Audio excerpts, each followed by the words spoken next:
안녕하세요. 뱃속에 소중한 생명 용가미를 품고 있는 5개월차 임산부입니다. 뱃속에 있는 제 아이가 건강하게 태어나면 앞으로 이 세상을 씩씩하고 용감하게 살아갔으면 좋겠다 싶어서 남편과 함께 고심해서 지어준 태명이었는데요. 얼마 전 저에게 경악할 만한 사건이 하나 일어났거든요. 하마터면 저와 용감이 모두 목숨을 잃을 뻔했었던 아주 위험한 고비에서 겨우 살아 돌아오고 나니까 뱃속에 있는 용가미가 엄마를 지켜준 것이 아닐까 싶어 너무 고맙고 기특한 마음에 사람들이랑 이 사연 같이 나누어 보면 좋겠다 싶어서 이렇게 들고 오게 됐어요. 그 큰일이 있어서 혹시라도 아이한테 무슨 일이 생겼으면 어쩌나 걱정 많았는데 사연을 쓰는 지금도 자기 얘기를 하는 걸 아는지 엄마 닮아 흥이 많은 건지 활발하게 움직이고 있어서 조금은 무거운 얘기가 될 수 있겠지만 마음 굳게 먹고 시작해 볼게요. 용감이 이전에 저에겐 100명의 가족이 있었습니다. 무슨 가족이 100명이냐? 뻥이냐고요? 뻥 아닙니다. 제가 사실 보육원 출신이거든요. 사람들이 가족이 어떻게 되세요? 물어보면 보통 제가 가족이 없어서 제가 고아라서요. 이렇게 대답을 하는데 그러면 정말 가족이 한 명도 없는 것 같고 세상에 나 혼자밖에 없는 것 같고 쓸쓸한 느낌이 들잖아요. 근데 보육원에 가면 60명도 넘는 친구들도 있었고 또 선생님들도 있고 주말에 오시는 자원봉사자분들도 있고 그렇게 외롭지만은 않은 어린 시절을 보냈다고 생각해요. 물론 저라고 항상 그렇게 씩씩하게 지낼 수만은 없었죠. 사람들은 자기보다 못난 것 같은데 당당한 사람을 싫어하잖아요. 저도 그래서 학교 다닐 때 애들한테 괴롭힘도 많이 당했거든요. 야, 김지, 너 고아라며? 너 근데 니네 가족 많다고 구라치고 다니냐? 거짓말한 거 아니야. 보육원 가면 친구들도 많고 선생님도 많이 계셔. 야, 그게 무슨 친구들이야. 어차피 거기 다 부모가 내다버린 애들끼리 모여 사는 거잖아? 거지들끼리 모여 사는 주제에 행복한 척하고 있어. 부모 2명 다 있다고 무조건 행복해? 내가 지금 너보다 행복해 보이니까 시비 거는 거 아니고? 제가 그렇게 따박따박 따지면 말 다 했냐고 막 달려들어서 쥐어 펴고 싸우고 그러는 거예요. 하지만 결국 오는 건 그쪽 친구였죠. 제 말이 틀린 게 하나 없거든요. 부모 2명 다 있다고 꼭 행복한 거 아니잖아요. 그런데도 애들은 제가 고아라고 넌 부모가 없으니까 넌 혼자니까 그 사실을 꼭 확인받고 싶어 하는 거예요. 자기보다 못나 보이는데 즐거워 보이니까 어떻게든 끌어내리려고요. 어린 마음에 그게 너무 분해가지고 어렸을 땐 친구들이 싸움을 걸면 한마디도 안 지고 따박따박 그걸 다 받아줬다니까요. 저도 한성깔 하거든요. 맨날 그렇게 싸우니까 보육원 원장님을 불러가지고 성질 좀 죽여야 한다고 주말마다 독거 어르신들 방문 봉사를 가래요. 보육원으로 사람들이 봉사활동을 오면 왔지 우리가 왜 봉사활동을 가야 하냐가 하니까 원장님이 그러시는 거예요. 지희야, 너 불쌍한 사람 될래? 너 남 도와주면 제대로 된 사람 되는 거고 남 도움만 받으면 불쌍한 사람 되는 거야. 남도 도울 줄 모르면서 친구들이 불쌍한 사람이라고 놀리면 그게 기분 나쁘다고 싸우고 다니는 거야? 원장님 말씀 듣는데 머리가 띵 하더라고요. 내가 도움만 받으려고 해놓고 누가 나 불쌍한 사람이라고 하면 나 안 불쌍하거든 하고 싸우고 다녔구나 하고요. 그때부터 몸에 다른 사람이라도 들어온 것처럼 확 달라졌던 것 같아요. 그래, 한번 사는 인생 이왕이면 멋지게 살아보자 하고 남 도움 받지 말고 남 도와주는 사람으로 살자. 길 가면서 쓰레기도 보이면 줍고 버스 타고 다니면서 짧은 거리 이동하면서도 거의 버스에 앉아본 적도 없는 것 같아요. 어르신들만 보이면 벌떡 일어나서 양보를 해가지고요. 머쓱하지만 이건 자랑 아닌 자랑이네요. 그렇게 남들도 열심히 도와주고 멋지게 살려고 노력을 하는 것 같은데 그놈의 고아라는 꼬리표를 떼는 건 왜 그렇게 힘든지. 뭘 어떻게 해도 말끝마다 근데 넌 고아잖아. 그래도 넌 엄마 아빠 없잖아. 그 소리가 왜 그렇게 듣기 싫은지.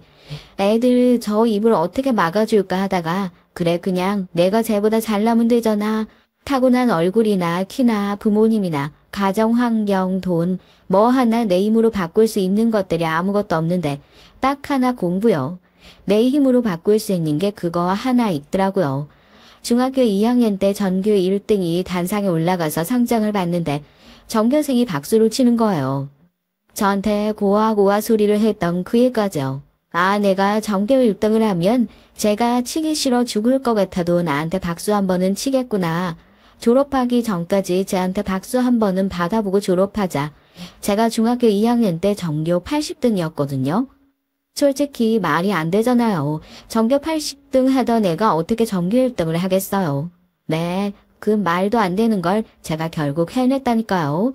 진짜 밤새 눈에 실핏줄 다 터지고 연필을 얼마나 오래 잡고 있었는지 손가락 마디 쪽이 다 짓물러서 데일밴드를 2겹씩 감고 공부를 했어요. 1등 한번 해보겠다고요. 단상에 올라가서 저 놀리던 애들이 치기 싫어 죽겠다는 표정으로 박수치는 모습을 보는데 얼마나 뿌듯하고 짜릿하던지요. 그때 딱 깨달았어요. 내 인생에서 없는 거, 모자란 거 부모밖에 없다. 나머진 내가 노력하면 다 얻을 수 있는 거다. 정말 멋지죠. 공부하는 것도 재밌고 제가 그렇게 안 될 줄 알았던 걸 해내봤잖아요. 보이번에 그런 친구들이 되게 많았어요. 저녁 때 자려고 누우면 우는 소리가 진짜 많이 들렸거든요. 저도 어렸을 때 그렇게 많이 울었어요. 엄마 얼굴을 기억해서 우는 애들도 있고 엄마 얼굴이 기억이 안 나서 우는 애들도 있고 자려고 누우면 그때부터 슬픈 거예요. 낮에 억울했던 것들이 막 생각나니까요. 다른 애들은 그럴 때 달려가서 안길 품이 있는데 저희는 그게 없으니까요. 얘들아 봐라. 이게 왜 이렇게 되는지 설명해 줄게. 자, x가 마이너스 1이잖아. 맞지? 그러면 여기서 y가 뭐가 나와야 돼? 손 들고 말해봐봐. 그래서 보육원에 있는 애들이 저처럼 깨달았으면 좋겠어서 너네가 모자란 사람이 아니라 노력하면 다 될 수 있다. 최소한 공부는 그렇다. 제가 공부하는 시간 쪼개가지고 애들 모아서 가르쳐주고 그랬어요. 제가 뭐 전문 과외 선생님은 아니지만 그래도 거기 있는 애들이 시험 보고 와서 성적 올랐다고 막 자랑하고 그러는데 괜히 기분 좋고 그렇더라고요. 고3 땐 진지하게 교대로 진학할까 고민도 잠깐 했는데 그래도 회사 한번 가보고 싶어서 대학은 경영학과로 진학했습니다. 대학 들어가고 나서도 주말마다 보육원에 가서 열정적으로 침 튀겨가면서 애들 가르쳐주고 그랬어요. 오직하면 제가 강의하는 거 본 어떤 남학생이 감명 깊다면서 애들 가르치는 데 쓰라고 문제집을 한 묶음을 사주고 가고 그랬다니까요. 야구 선수들이 중요한 경기 전에 홈런 하나 쳐보려고 쓰레기를 그렇게 열심히 줍고 다닌다면서요. 저도 애들 가르치면서 알게 모르게 그렇게 쓰레기를 줍는 것처럼 공덕을 쌓고 있었던 게 아닐까요? 불교에서 거북이 방생시켜주고 뭐 그런 것처럼요. 그렇게 공덕을 열심히 쌓은 덕분인지 보육원 퇴소하고 생활비 지원 장학금에 성적 장학금으로 대학도 거의 공짜로 졸업하고 휴학 한 번 없이 졸업 후 바로 대기업 경영지원팀에 입사할 수 있게 됐습니다. 이 정도면 거의 인간 승리 아닐까 싶어요. 이 사연을 초등학교, 중학교 시절에 부모가 내다버린 애들끼리 모여 산다고 저 놀렸던 그 친구들이 꼭 봐줬으면 싶은다 말입니다. 그 친구들 지금 뭐하고 살려나 모르겠어요. 그리고 그 공덕은 생각보다 끝발이 좋았습니다. 대기업 입사해서 끝나지 않았거든요. 저한테 소중한 인연도 가져다 줬어요. 회사에 입사하고 신입 직원 오리엔테이션에 갔는데 같은 조에 있는 남자 직원이 제 얼굴을 보자마자 대뜸 아는 척을 하면서 저한테 보육원 하는 겁니다. 순간 확 얼굴을 굽였죠. 이 사람 내가 보육원 출신인 걸 아는 건가 하고요. 아무리 그래도 사람한테 보육원이라니 이게 무슨 소린지. 여기 들어올 때 인성검사는 안 하나 봐요? 그럼 내가 그쪽한테 산부인과 이럼 좋아요? 땡땡 보육원에서 주말에 아이들 가르치시던 분 아니에요? 저 혹시 기억 안 나세요? 제가 문제집 가져다 드렸었는데. 죄송해요. 반가워서 아는 척 한다는 게. 전 그때 쪽팔려서 진짜 어디 쥐구멍이라도 있으면 들어가서 숨고 싶었잖아요. 왜 그렇게 쌈딱기질을 못 벌여가지고는. 그 남자 보육원에서 주말에 아이들 가르치던 저를 보고 문제집을 가져다 주었던 바로 그 사람이었습니다. 하필이면 같은 팀이었는데 앞으로 얼굴을 어떻게 보려고 저렇게 공격적으로 싸움을 걸었는지 그게 예비 신랑과의 첫 만남이었죠. 얼굴이 화끈거려서 죽을 것 같은데 아직 입사도 안 했는데 이대로 회사 생활 종칠 수 없다 싶어서 솔직하게 사과를 했습니다. 사실 제가 보육원 출신이라 자격지심이 있는 것 같다. 손가락질하면서 보육원이라고 하셔서 오해했다. 죄송하다고요. 그러니까 오히려 예비신랑이 당황해서 어버버 하면서 자기가 너무 큰 실수한 것 같다고 죄송하다고 밥이라도 한번 사겠다고 말을 얼마나 빨리 하던지 저도 모르게 웃음이 빵 터졌다니까요. 알고 보니까 예비신랑도 제가 있던 보육원으로 중학생 때부터 꾸준히 주말마다 봉사활동을 다녔었대요. 고등학교 때부터 제가 주말마다 그렇게 목에 핏대 세워가면서 강의하는 것을 쭉 봐왔던 거죠. 뭔가 간질간질한 느낌이 들더라고요. 이상하잖아요. 나도 모르게 누군가 내가 성장하는 모습을 봐왔다는 게요. 이 얘기하니까 예비신랑은 막 웃던데요. 너무 억울하다고요. 자기는 매주 절 보면서 어떻게 사람이 저렇게 기죽는 모습 하나 없이 당당하고 저 많은 사람들 속에서도 반짝반짝 빛이 날 수 있지 이런 생각을 하면서 지켜보고 있었는데 그렇게 나 좀 봐달라고 표도 내고 손도 흔들어 보고 심지어 기억 좀 하라고 문제집을 한 묶음을 사다가 일부러 관심을 끌어보기도 했는데 전 반대로 자기 얼굴을 절대 기억도 못한다면서요. 그 얘기를 들으니까 좀 머쓱하기도 하더라고요. 제가 원래 사람 얼굴 잘 기억을 못하기도 하거든요. 아, 저 사람들은 비슷한 곳에 이목구비가 달려있구나. 딱 그 정도까지만 기억을 하는 것 같아요. 그래서 회사 들어갔을 때도 상사들 얼굴을 맨날 못 알아봐가지고 회사 찾아온 손님들한테 90도로 꾸벅꾸벅 인사하고 팀 안에 있는 직속 상사들한테는 회사 찾아온 손님인 줄 알고 어떻게 오셨어요? 커피 한 잔 타드릴까요? 누구 찾으세요? 이런 소리를 해가지고 너는 회사 상사도 못 알아보고 커피 같은 소리 하고 앉아있다고 호되게 혼나기도 하고 그랬는데요. 웃기는 생각을 하다 보니까 얘기가 잠깐 새버렸네요. 여튼 예비신랑이랑 저랑 어찌하여 안 친해질 수 있겠습니까? 이 정도면 하늘에서 거의 너네 둘은 그냥 운명이 정해준 사이니까 어떻게 됐던지 간에 꼭 친해져서 짝이 되라 하고 점지해준 정도 아니냐고요. 자, 객관적으로 한번 놓고 보세요. 같은 보육원을 알고 있지, 마주친 적도 있지, 거기다 같은 회사, 같은 팀, 그리고 최고의 공통 분모는 역시 동기사랑, 나라사랑, 신입사원이라는 점 아니겠어요? 와, 이번 주 야근 장난 아니었다. 동기 아니었으면 그만둘 뻔했어. 감사합니다. 그렇게 고마우면 맨입으로 고맙다는 소리만 하지 말고 맥주라도 한 잔 사시지? 매일 그렇게 야근한다고 붙어있고 퇴근하면 야근 힘들었다고 같이 술 마시러 다니고 다음날 술 안 깨는 것 같다고 출근할 때 차 좀 태워달라고 같이 출근하고 퇴근할 때 차 안 들고 왔으니까 같이 퇴근하고 평균 8시간 길게는 15시간씩 매일같이 붙어있는데 정분이 안 나면 오히려 이상한 거 아닐까요? 누가 먼저랄 것도 없이 그래 그럼 한번 좋은 관계로 만나보자 얘기를 하고 연인 관계가 되고 난 뒤에 혹시 모르니까 회사 사람들에겐 비밀로 하자 하고 정말 필사적으로 숨겨왔어요. 저희 나름대로는요. 왜 사내 연애를 하면 괜히 안 들어도 될 얘기를 듣게 되고 그런다잖아요. 너 왜 일을 이 모양으로 했냐. 요즘 연애하느라 빠져가지고 그러냐. 저 또 일에 있어서는 책임감이 있어서 괜히 연애 때문에 그런 잔소리 듣고 싶지 않아서 그랬는데 정말 예상치 못한 변수가 발생하게 됐던 거죠. 나 이상해. 주기가 잘못된 건가? 할 때가 됐는데 벌써 일주일이나 지났어. 한 달에 한 번 여자들이라면 누구나 찾아오는 그 고통. 주인 닮아 규칙적으로 날짜 맞춰 딱딱 찾아오는데 벌써 일주일이나 밀린 게 어쩐지 느낌이 쎄한 겁니다. 예비신랑이야 여자의 생리현상이 얼마나 완벽하게 잘 맞아 떨어지는지 알 턱이 없으니까 스트레스 받아서 그런 거 아니냐고. 요즘 야근도 많았고 맨날 햄버거로 저녁 때우고 그러니까 그런 거 아니냐고. 운동도 해야 된다 이런 쓸모없는 잔소리나 하고 있는 거죠. 정작 당사자는 식은땀이 줄줄 나는데요. 퇴근하고 동네에 있는 약국을 3-4군데나 돌아가면서 임신 테스트기를 종류별로 샀습니다. 휴가까지 쓰고 다음날 아침에 변기에 앉아서 기도를 했어요. 제발 아니어라, 제발 아니어라. 용감이에겐 사연을 쓰면서 너무 미안하지만 처음엔 정말 그런 기도를 했습니다.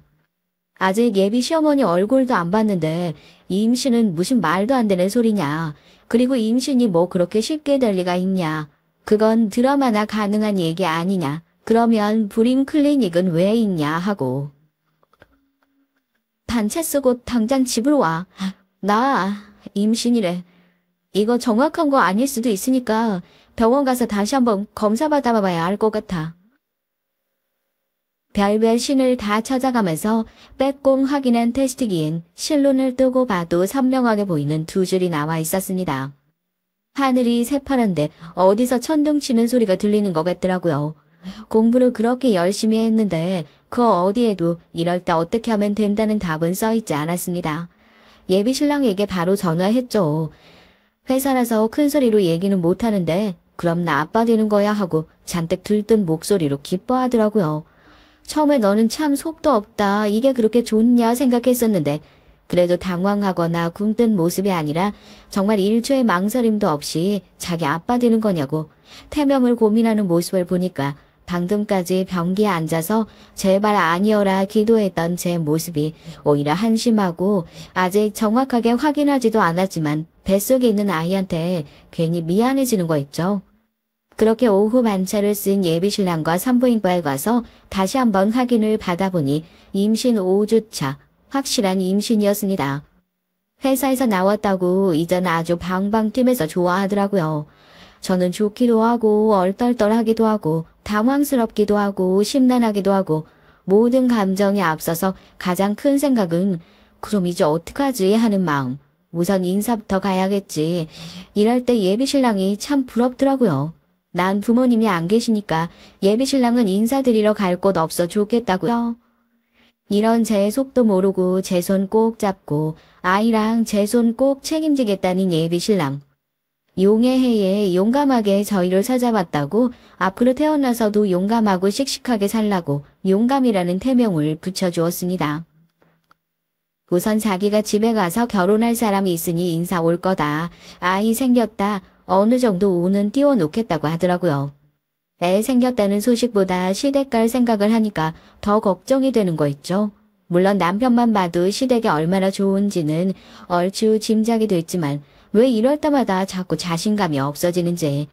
그동안 괜찮은 사람, 멋진 사람이 되기 위해 무수히 노력했던 날들은 까맣게 잊어버리고 친구들이 놀리던 딱 그 순간으로 돌아가는 것 같은 거예요. 정말 괜찮을까? 일반적으로 안 좋아하시잖아, 구월하는 거. 당신이 왜 구워요? 가족이 101명? 아니 102명이나 있는데. 별일이다. 천하의 김지혜도 걱정이 되는 게 있나 봐. 당신 구하라는 말 쓰는 거 싫어하는데 그런 소리를 다 하고.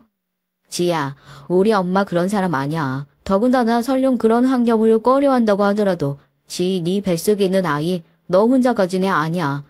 내 애기도 해. 혼자 고민하는 일 없게 할게. 든든한 예비신랑의 얘기에 조금은 마음이 놓이는 듯 했습니다. 임신을 하면 호르몬 변화 때문에 기분이 오락가락할 수 있다고 하더니 벌써부터 시작인 건가. 예비신랑 말대로 원래 김지희 이런 일로 기죽는 사람이 아닌데 겨우 임신 하나 한 거 가지고 왜 이렇게 평소답지 않게 굴까. 쥐죽지 말자 스스로를 다잡으면서 배를 쓰다듬었어요. 어머님한테 이야기해봤어? 인사는 언제쯤 갈까? 내가 말씀드렸는데 엄마가 살짝 충격받으셨나봐. 솔직히 놀라실만도 하잖아. 지희 너도 이해하지? 엄마도 마음의 준비를 할 시간이 필요하니까 우리 조금만 더 기다려드리자. 아직 시간적 여유도 있고 지금 당장 급한 건 아니니까 조금만 더 기다려줘. 인사드리기로 한 일정이 자꾸 늦어지면서 저도 초조해졌죠. 얘기를 한 건 맞나 이야기가 잘 안 된 건가 하면서요. 집에서 어머님이랑 얘기를 하고 온 예비신랑은 어머님께서도 마음의 준비를 할 시간이 필요하신 것 같다며 약속을 미뤘습니다. 그러지 말고 그냥 가서 욕 들어도 같이 듣자 그랬죠. 예비신랑 마음 왜 몰라요. 자기 산에선 어떻게든지 어머님 마음 설득하고 돌려보려고 저한텐 최대한 싫은 소리 안 듣게 하고 싶었을 겁니다. 하지만 예비신랑이 그랬잖아요. 뱃속에 있는 아이 혼자 가진 애 아니라고요. 저희 둘 애잖아요. 제 책임도 있으니까 어머님을 설득하는 것이 역시 저도 함께하겠다 생각했습니다. 하지만 막상 예비시댁에 찾아가서 어머님을 보니까 그동안 왜 예비신랑이 마음의 준비라는 좋은 말로 포장하며 집에 오지 못하게 했었는지 어렴풋이 이해가 되더라고요. 신발 벗을 필요 없다. 어딜 들어오려고 그래? 누가 들어오라고 했다고? 뭐, 고와, 혼전 임신, 너 아주 네 애미애미 얼굴에다 똥칠을 내라. 거기서 한 발자국만 더 넘어오면 임산부그 뭐고 소금 갖다 포대로 부어버릴 거니까 그런 줄 알아. 알겠어? 엄마, 무슨 그런 말씀을 해요. 애 뱃속에 있는 거 내야. 엄마 아빠 손지라고요. 지야, 너 나가 있어. 애 생긴 이상 나 무슨 수를 써서라도 결혼할 거니까 그런 줄 아세요. 엄마 아빠가 허락 안 해주신다고 하더라도 나 이 결혼 진행할 거예요. 내니까 내가 책임진다고요. 정신 차려 이놈아. 너 핏줄이 얼마나 무서운 줄이나 알아? 네 애라고 저 뱃속에 들어있는 애한테 네 피만 들어있는 줄 알아? 저 애 핏줄은 저 애 부모는 어떤 사람인 줄 알고 저 애가 살인자 자식일지 사기꾼 딸일지 개 잡놈 딸일지 알긴 알고 고아가 그래서 무서운 거야. 그 더러운 피 한 방울이라도 섞이면 네가 아무리 멀쩡하고 똑똑하다고 해도 네 새끼 쓰레기 되는 건 한순간이라고. 알지도 못하면서 뭐가 잘났다고 여자에 미쳐버지고 괜히 네 인생 말아먹지 말고 여기서 엄마가 뜯어 말려줄 때 멈춰. 알겠어? 여태껏 고아로 살면서 수많은 욕을 들어봤습니다. 애미 없는 애비 없는 자식. 하지만 그 어떤 욕을 들었을 때보다 오늘이 가장 큰 충격을 받았던 것 같아요. 저도 모르게 배를 끌어안게 되더라고요. 내 뱃속에 있는 아이가 저 끔찍한 얘기를 듣지 않았으면 하는 마음에서요. 내 부모가 어떤 사람인지 모르기 때문에 내가 어떤 사람인지 모르고 내 아이가 어떤 사람인지 모른다는 말. 예비시모의 얘긴 여지껏 들었던 그 어떤 욕보다 날카로운 칼날처럼 제 가슴을 파고들었습니다. 예비신랑은 제 손을 끌어당겨 왔어요. 이 사람 내가 몇 년 동안 봐왔어. 적어도 자기 자식 품고 있는 애한테 그딴 소리 하는 엄마보다 몇십 배는 더 나은 인생 살았던 사람이야. 이 자리에서 누가 내 가족이냐 고르라고 하면 난 1초도 안 망설이고 이 사람이랑 내 자식 고를 거야. 내 가족 함부로 말하지 마세요. 한 번만 더 내 앞에서 그딴 식으로 이 사람 욕보이면 그때 다시는 어머니 얼굴 안 볼 테니까. 어머님, 화가 나서 하신 얘기라는 거 알고 있어요. 그게 진짜 어머님 마음 아닌 것도 알고 있어요. 저 평생 애비가 없는 자식이라는 소리 듣고 살았어요. 적어도 이 애한테는 그런 소리 안 듣게 하고 싶어요. 어머니 없었던 만큼 내 어머니고 내 아버지다 생각하고 모실게요. 모자라고 부족하다 생각해도 한 번만 이해하고 받아주세요. 부탁드릴게요. 아이고 아이고 소리를 내면서 가슴을 퍽퍽 치는 예미시모 앞에서 저도 고개를 숙였습니다.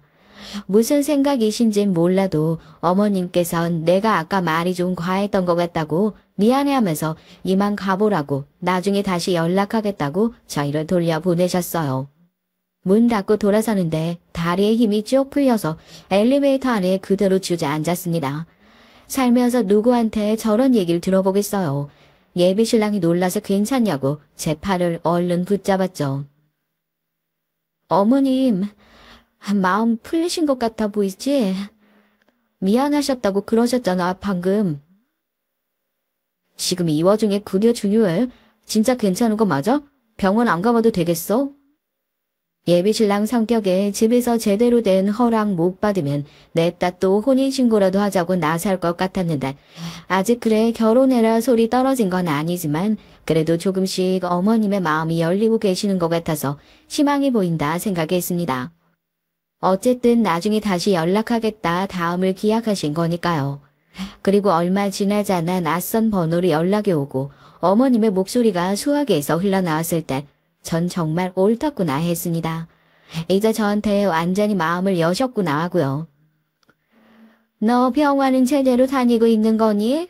지난번에 내가 좀 과했던 것도 있고 마음 쓰이는 게 있어서 그러니까 오늘 나랑 같이 산부인과 한번 다녀오자꾸나. 너 아침은 먹었니? 아니요, 제가 원래 아침을 잘 안 먹기도 하고 요즘 속이 좀 안 좋아가지고요. 잘됐다. 진찰 받아야 되니까 병원 가기 전에 뭐 먹지 말고 기다리고 있어라. 예비 시어머니께서 저에게 먼저 연락을 하셔서 선뜻 같이 산부인과를 가서 진찰을 받아보자 손주가 건강하게 자라고 있는지도 궁금하다 얘기를 하세요. 원래 항상 검진을 받고 있었던 산부인과가 있긴 했지만 지금 그게 대수인가요? 어머님 위치만 알려주시면 제가 지금 얼른 준비해가지고 가겠다니까 어머님께서 운전해서 모시러 오겠다고요. 지난번에 그렇게 말씀을 하셨던 게 어지간히 미안하셨나 보다. 저도 그때의 앙금이 살짝 남아있긴 했지만 이렇게 어머님께서 먼저 손을 내밀어 주시니까 마음이 좀 풀리는 것 같더라고요. 그렇게 차를 타고 산부인과에 가며 어머님은 먼저 아이에 대해 이런저런 것들을 물어보셨습니다. 그러면 지금 몇 주나 된 거냐? 너 몸은 건강하냐? 지난번엔 아이 얘기만 나와도 경기를 일으키시는 것처럼 반응하시더니 이번에는 또 과하게 물어보시는 것이 좀 이상하다 싶긴 했지만 이렇게 손수 저리를 데리러 오기까지 하고 또 뱃속에 있는 아이를 생각해서 산부인과에 진찰까지 같이 받으러 가자 하실 정도였으니까 정 그저 절 그냥 이제 조금은 이해하셨나 보다. 딱 그 정도까지만 생각했었죠. 어머님도 이제 손주에 대해 조금씩 받아들이기로 결심을 하셨나 보다. 그래서 내 건강도 아이의 건강도 궁금하신가 보다 하고요. 그런데 병원에 들어가서 프론트에서 제 이름으로 다시 접수를 하기 위해 신분증을 보여주고 나니까 간호사가 갑자기 오늘 몇 시부터 금식을 하셨냐고 물어보는 게 아니겠어요? 산부인과를 많이 다녀봤지만 한 번도 진료를 받기 전에 금식 여부를 물어봤던 적은 없었어요. 생각해보니 아까 어머님께서 아침에 저한테 전화를 하셨을 때 아침을 먹었냐 물어보셨던 게 생각이 나더라고요. 금식 여부는 보통 수술을 하기 전에 확인하는 게 보통이잖아요. 뭔가 이상하다 싶어서 아침을 안 먹긴 했는데 금식 여부는 왜 확인하시는 거냐 간호사에게 다시 되물어봤죠. 김지희님 오늘 중절수술 가능 여부 확인하려고 진료 접수하시는 거 아니에요? 네? 중절이요? 그게 무슨 말씀이세요? 어머님, 이게 지금 무슨 얘기예요? 간호사가 하는 얘기에 제가 깜짝 놀라 소리를 지르고 산부인과에 있던 모든 사람들이 저희를 쳐다봤어요. 시어머니께선 얘가 뭘 착각한 모양이라고 하면서 당황해서 저를 데리고 황급히 다시 엘리베이터를 타서 병원을 빠져나가 주차장으로 다시 내려가셨죠. 전 그런 어머님의 손을 뿌리치고 다시 되물었죠. 중절 수술이라니 이게 다 무슨 소리냐. 어머님 지금 저한테 진료 보자고 얘기하시고 혹시 저희 아이 중절 수술이라도 하실 생각이었냐? 설마 저 몰래 그렇게 애 떼시려고 하신 거 아니냐? 제가 바보인 줄 아냐 하고요. 너 아직 뱃속에 있는 애 14주도 안 됐다면서. 지금이라도 안 늦었으니까 잘 생각해봐. 내가 우리 아들 생각해서 그러는 게 아니라 다 너 생각해서 그러는 거야. 내가 진짜 네가 딸 같아가지고 그래. 지금이야 뱃속에 있는 애가 너무 소중하고 안 나오면 안 될 것 같고 그렇겠지만 이렇게 대책 없이 애부터 낳았다가 여자 인생 종치는 거 한순간이야. 지금부터 이제 배불러 오면 네가 뭔가 선택하고 싶어도 선택할 수 없는 순간이 올 텐데 그때 오면 너 어떻게 할 거니? 옆에서 지금 이렇게 나처럼 조언해 줄 수 있는 사람이 있는 게 얼마나 고마운지 네가 지금 몰라가지고 하는 소리야. 지금 니네가 하는 행동이 얼마나 철없는 짓인데. 어머님, 그게 무슨 말도 안 되는 말씀이세요? 제 애예요. 애를 지우는 것도 제가 선택할 일이고요. 어떻게 이런 걸 저한테 말씀도 없이. 제가 만약에 아무것도 모르고 접수했으면 제 뱃속에 있는 아이 그대로 지울 뻔했던 거잖아요. 어머님 지금 무슨 행동 하신지 알긴 아세요? 그래서 저한테만 말씀하시고 병원 데리고 오신 거예요? 이건 아니죠, 정말. 어머님께선 끝까지 내가 다 너 생각해서 그런 거다. 애를 지우고 싶어서 그랬던 게 아니라 네 몸 생각하고 네 커리어 생각해서 그랬던 거다. 변명을 하셨습니다. 당연히 예비 신랑한테도 얘기했죠. 너네 엄마 때문에 우리 애 지워질 뻔한 거 알긴 하냐면서요. 예비 신랑 펄쩍 뛰면서 또 한 번 집 뒤집어지고 난리가 났습니다. 지금 뭐 하시는 거냐고요. 예비신랑은 저에게 지금이라도 부모님 허락 없이 혼인신고만이라도 하자 저를 부추겼지만 1년의 사건들을 겪고 난 이후에 이제 예비신랑에 대한 믿음까지 흔들리게 되는 상황이었죠. 이 마당에 이 사람과 법적으로 엮인다고 한들 무슨 의미가 있겠냐면서요. 제 아이를 잃을 수도 있었습니다. 상대방은 예비신랑의 어머니, 예비 시어머니였고요. 분노는 자연스럽게 옮겨갈 수밖에 없었죠. 지금 이 마당에 혼인신고가 대수냐면서요. 지금 이 마당에 허락받고 안 받고 애한테 아빠가 있고 없고 그런 게 중요할 것 같아? 넌 지금 그런 게 중요해. 애가 죽을 뻔했어. 그것도 니네 엄마 때문에. 넌 그때 어디서 뭐 하고 있었는데? 다음번에는 이런 상황 또 안 생길 것 같아? 내가 그냥 사실을 얘기해 줄까? 어머님은 그냥 내 뱃속에 있는 애를 지워버리고 싶으신 거야. 왜? 네가 애 때문에 결혼하겠다고 했으니까. 애 생긴 이상 결혼을 꼭 해야겠다고 그렇게 얘기하니까. 아, 그러면 이해 없으면 내 아들이 결혼 안 하겠다 하겠구나. 그냥 그렇게 생각하시는 거라고.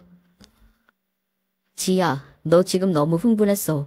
병원에서 엄마가 그랬다며. 엄마도 그냥 네 커리어 생각해서 그랬던 거라고.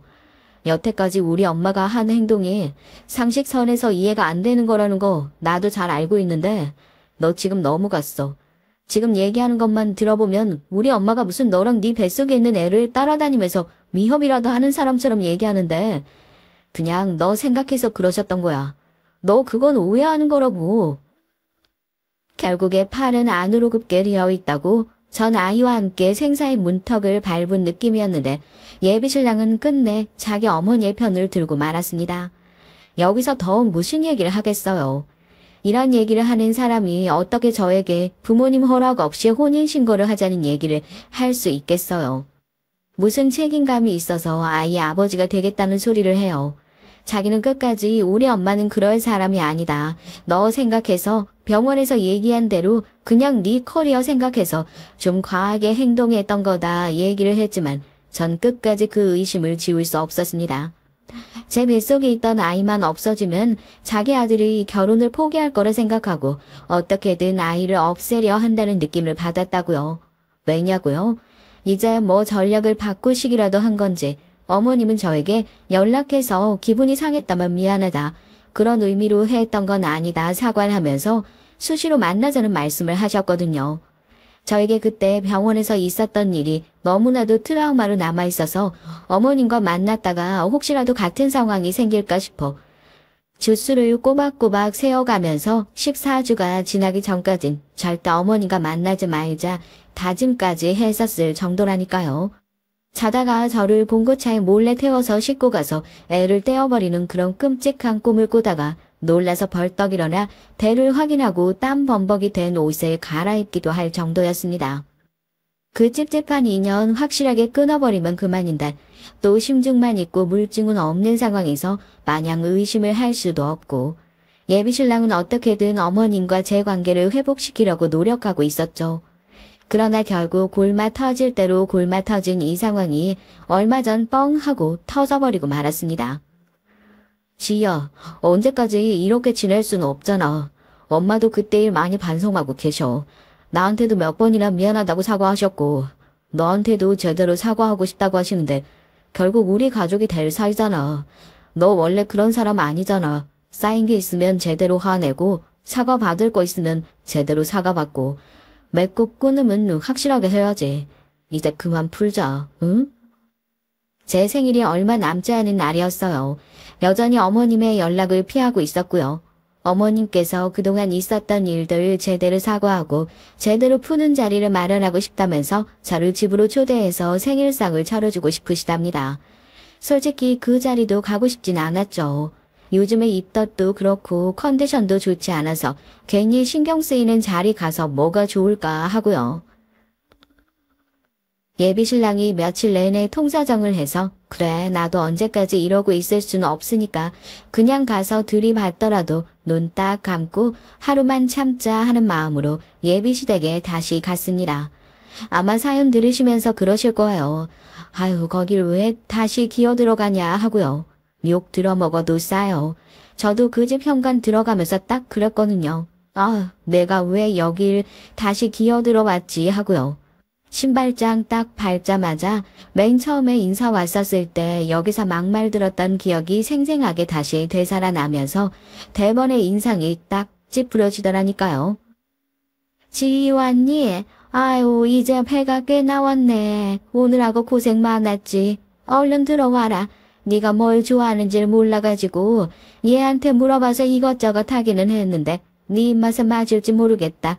먹어보고 입맛에 맞는 거 있으면 넉넉하게 했으니까 갈 때 얘기해라. 내가 따로 또 챙겨가지고 줄 테니까. 얘기 들어보니까 요즘 입덧이 심해가지고 멀통 제대로 먹지를 못한다면서? 한창 잘 먹어야 할 텐데 그렇게 못 먹어서 어떡하니? 얼굴에 살이 좀 빠진 것 같네. 어머니 목소리를 듣고 깜짝 놀랐어요. 예전에 까칠했던 태도는 온데간데 없이 뭐 귀한 손님 대접하시는 것처럼 살갑게 대하시는 걸 보고 뭔가 심경의 변화라도 생기신 건가 싶었다니까요. 뭐 이전에도 그런 식으로 제 뒤통수를 번번이 치셨으니 식탁 앉을 때까지 의심의 끈을 놓지는 않았지만요. 식탁에 앉으니까 세상에 저 여태 그런 생일상을 받아본 적이 없었거든요. 진수성찬이 따로 없더라고요. 이걸 직접 다 준비하셨다고 생각하니까 빈말로라도 감사하다는 인사를 해야겠다 싶어서 언제 이걸 다 준비하셨냐고 정말 감사하다고 꾸벅 인사를 했죠. 내가 널 오죽 못살게 굴었어. 아들 가진 게 뭐 유세도 아니고 너도 서운한 거 많았을 텐데 이거 가지고 풀리지도 않겠지만 그냥 오늘은 생일상 받는다 생각하고 밥 맛있게 먹고 가라고. 나이가 먹으면 미안하다는 소리가 통 안 나와서. 생일에 원래 미역국을 차려줘야 되는데 혹시 또 입덧 때문에 안 맞을까 싶어서. 너 고깃국 좋아한다고 그래서 소고기국 했다. 어디 보자. 내가 지희 거 따로 떠냈는데 소고기 많이 들은 걸로 줘야지. 자, 이게 지희 거. 어머님이 제 앞에 소고기가 잔뜩 든 국그릇을 탁 하고 내려놓으셨어요. 누가 봐도 제 국그릇에만 정말 소고기가 잔뜩 들어있더라고요. 화기애애한 분위기였죠. 정말 상다리가 부러져라 차려져 있고 갈비찜에 잡채에 손 많이 가는 정성스러운 음식들. 예비 시어머니, 예비 신랑, 뱃속의 아이 넣어주려고 새벽부터 일어나가지고 끓였다고 간이 짠지 싱거운지 네 입맛에 어쩔지 모르겠다고 얼른 먹어보라고. 잔뜩 기대하는 표정으로 제가 숟가락을 들기만을 기다리시는 어머님.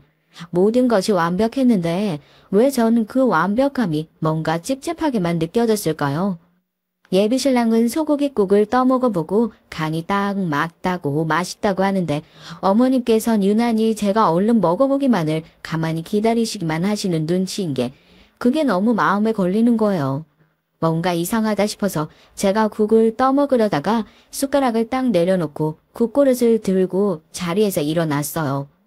어머님이 눈에 띄게 당황하시면서 저한테 왜 그러시냐고 그러더라고요. 오늘 어머님 새벽부터 일하셔가지고 하루 종일 상 차리시느라 고생하셨을 텐데 제가 이거 먹는 게 그렇잖아요. 고기가 이렇게 산처럼 쌓여있는데 이거 어머님이 드셔야죠. 안 그래요? 제가 요즘 속이 불편해서 소고기를 많이 못 먹어요. 누린내 때문에. 바꿔주세요. 예비신랑도 맞다. 지희 요즘 소고기를 잘 못 먹어. 엄마가 드시면 되겠다 하고 제 말에 동조하고 제가 그렇게 어머님과 제 국그릇을 바꿨습니다. 어머님은 그걸 몰랐다고 나도 오늘 하루 종일 간 보느라 배가 부르다고 하면서 은근슬쩍 국그릇을 들고 일어나시려고 하는 겁니다. 제가 그런 어머님의 국그릇을 꽉 붙들고 안 놨어요. 어머님이 지금 뭐 하는 거냐고 그래요. 어머님, 그래도 하루 종일 끓이셨다는데요. 간만 보세요. 딱 한 숟가락만요. 아, 얘가 왜 이래 안 먹는데도, 이건 놔라. 한 숟가락만 드셔보시라니까요. 어머님 안 드실 거예요? 그럼 이거 당신이 먹어봐. 왜요? 국그릇 붙들고 그래? 이게 뭐라고? 그냥 간만 보는 건데. 안 돼. 그거 먹지 마. 예비신랑이 어머님의 국그릇에 숟가락을 넣으려고 하자마자 예비시모가 비명을 지르면서 남편의 숟가락을 손으로 탁 쳐내버리는 겁니다. 마치 그 국그릇 안에 뭐라도 있는 것처럼 말이에요. 예비신랑도 당황해서 지금 이게 뭐냐고.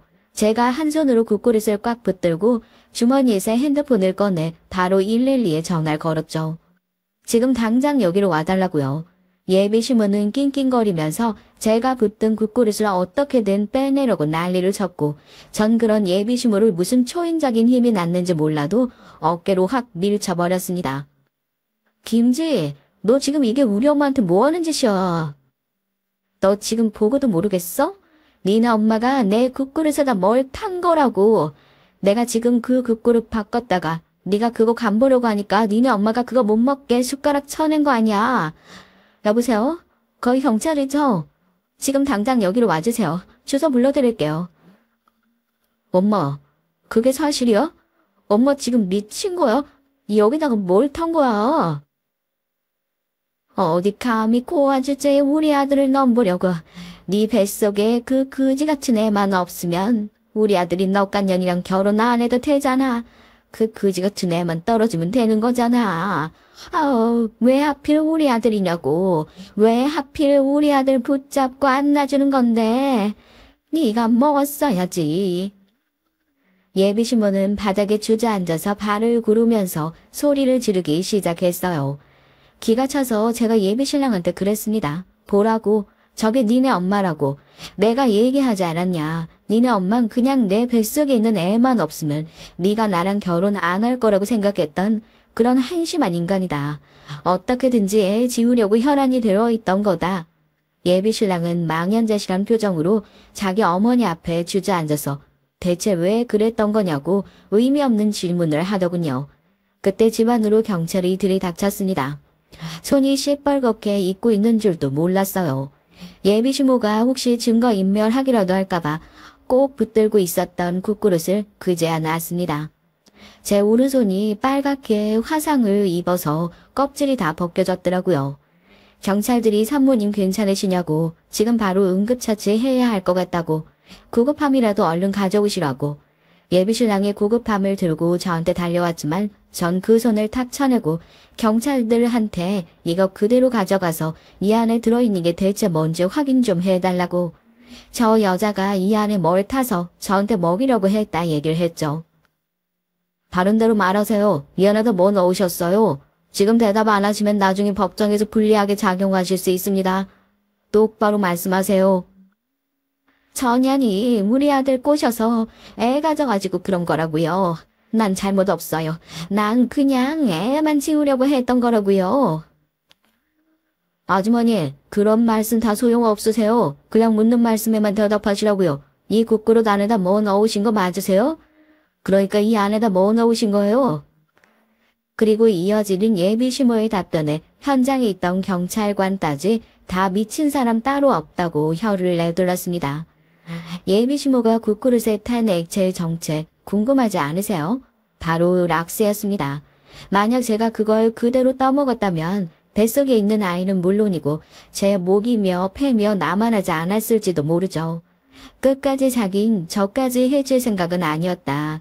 뱃속에 있는 아이만 지우려고 그랬다. 빠득빠득 우기는데 뱃속에 있는 아이만 지우려고 했다고 그 죄가 없어진답니까?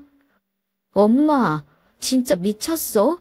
그러다 얘 죽으면 어쩌려고 그딴 짓을 해. 진짜 제정신이야? 대체 뭐라고 그런 짓까지 어? 어쩌다가 이런 사람이 됐어. 내가 널 어떻게 키웠는데 고아한테 장가 보내려고 내가 널 그렇게 열심히 키운 줄 알아? 야, 내가 네 애 어떻게든지 꼭 지울 거야. 어? 너 가만 안 둘 거라고. 예비신부는 경찰한테 연행되어 끌려가는 도중에도 저를 가리키고 삿대질을 하고 고래고래 고함을 치면서 저를 협박했고 경찰관은 그런 예비신부를 질질 끌고 나갔습니다. 전배를 꼭 끌어안은 채 예비신랑의 뺨을 짝소리나게 올려 붙였고요. 아무 말도 하지 못하고 고개를 푹 숙인 채 미안하다는 얘기를 하는 예비신랑의 뺨을 다시 한번 짝소리나게 올려 붙였죠. 예비신랑은 제 앞에 무릎을 털썩 꿇고 눈물을 흘리며 자신 어머니의 죄를 대신 사죄했습니다. 우리 어머니가 저렇게 잔혹한 짓을 할 줄 정말 상상도 하지 못했어. 내가 어떻게 하면 좋을까? 내가 어떻게 해야 이 잘못을 대신 갚을 수 있을까? 지희야, 정말 미안해. 정말 너무 미안해. 뱃속에 있는 우리 용감이한테도 너무 미안해. 입 닥쳐. 다시는 네 입에서 용감이 이름 꺼내지도 마. 네 엄마 살인자야. 알아? 나한테 핏줄 운운했었지. 너 니네 엄마 피 섞여 있잖아. 살인자의 핏줄이라고. 우리 용감이한테 너 같은 인간, 니네 엄마 같은 인간 피 섞여 있다는 사실 하나만으로도 지금 치가 딸리기 싫은데 이거 그냥 내 자식이라고 생각하고 품고 살 거야. 이제 용감이 네 자식 아니야. 네 피 하나도 안 섞였다고 생각하고 그냥 내가 데리고 살 거니까 네가 최소한 양심이 있다면 앞으로 내 눈앞에 절대 띄지 말고 그냥 숨죽이고 죽은 듯이 살아. 니네 엄마가 몇 번이나 내 자식 죽일 뻔한 거 내가 지켰어. 너 한 번도 못 지켜냈고 그래놓고도 네가 아빠 자격이 있는 것 같아? 양심 있으면 그런 소리 못하지.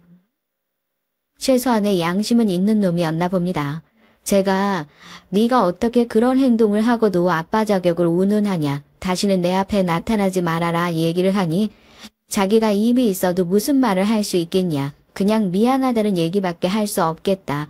눈물을 뚝뚝 흘리면서 미안하다고 100번 1000번을 더 말해도 미안하다는 말밖에 할 말이 없다고 사과를 하더군요.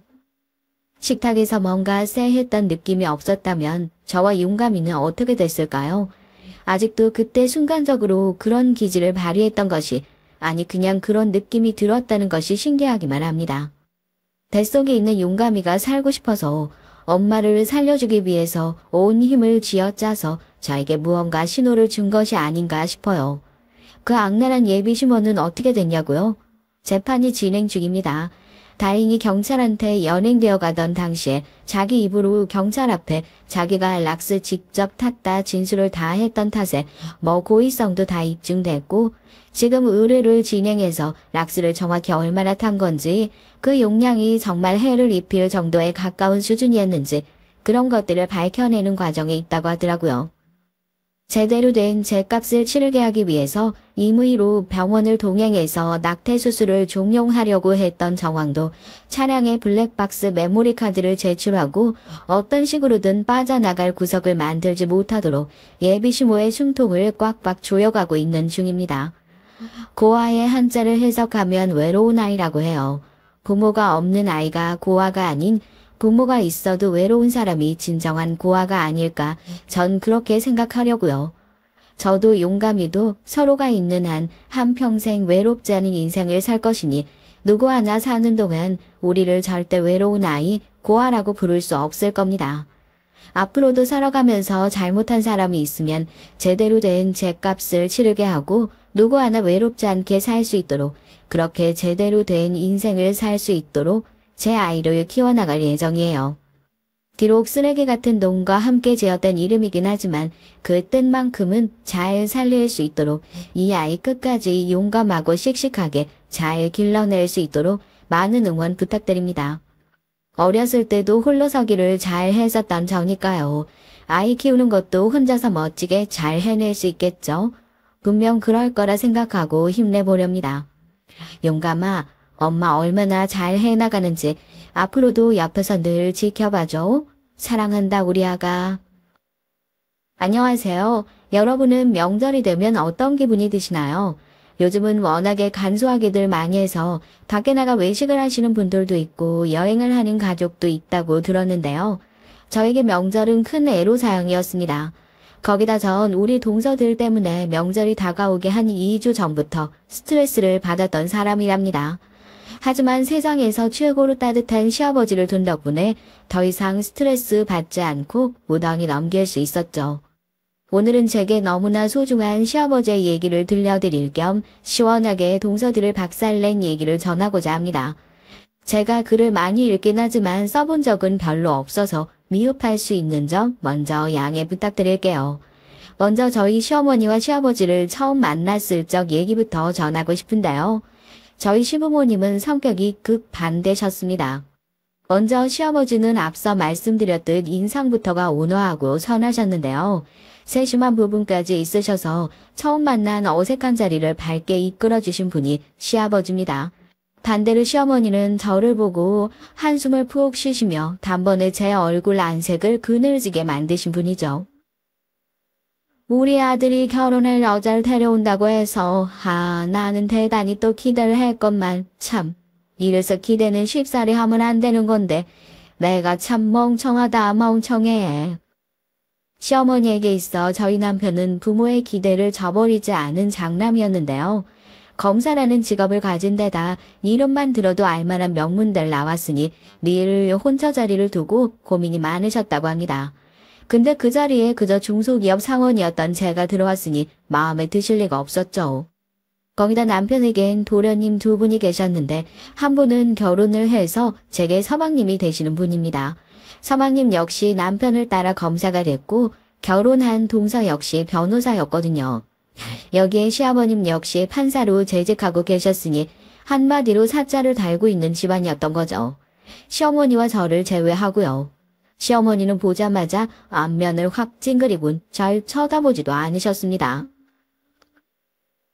당신 며느라가 될 아이 앞에서 왜 그래? 내가 그러지 말라고 몇 번을 말했거늘.